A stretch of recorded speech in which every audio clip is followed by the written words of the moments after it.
I've always been a skeptic. Ghosts, aliens, monsters, they were all just stories to me. But after what I experienced in the Southwest, my perspective on the unknown has been forever altered. I was on a road trip with my best friend Jake.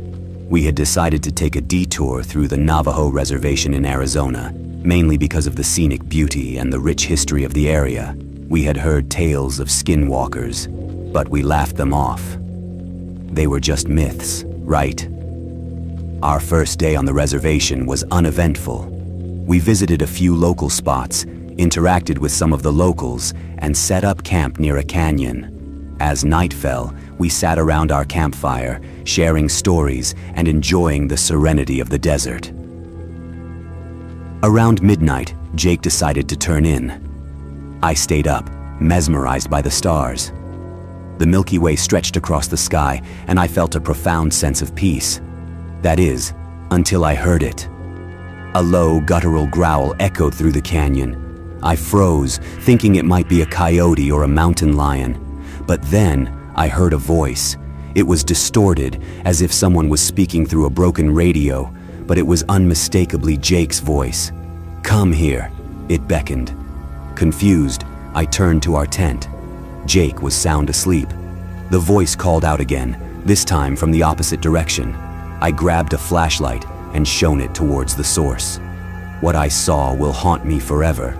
Standing on a ridge was a figure. It looked like a man, but its limbs were elongated and its eyes glowed a sickly yellow. It wore tattered clothing and its skin was a mottled gray.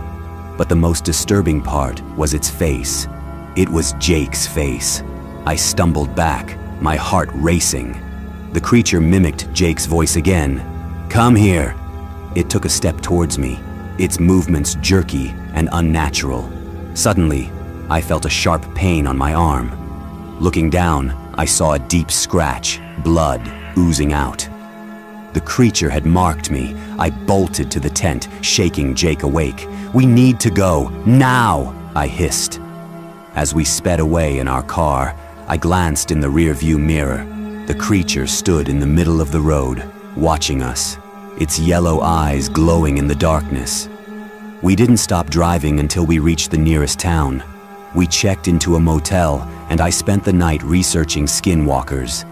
The legends said they were witches who could take the form of animals or people, using their voices to lure victims. The next few nights were restless. I'd wake up to that same distorted voice calling my name, and the scratch on my arm seemed to burn and throb. It was clear that the creature had not only marked me, but was now haunting my every move. Jake and I decided to consult a local Navajo elder. He told us that by interacting with the skinwalker, I had inadvertently invited it into my life.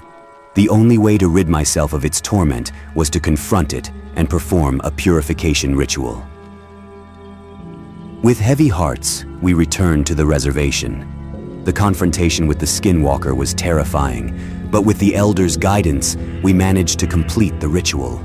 The haunting ceased, but the scars, both physical and emotional, remain. The Southwest is beautiful, but it holds secrets that are beyond comprehension. And I'll never set foot on the Navajo reservation again. To all of you reading this, please be careful when you venture into unknown territories. Some legends are rooted in truth, and some nightmares are very, very real.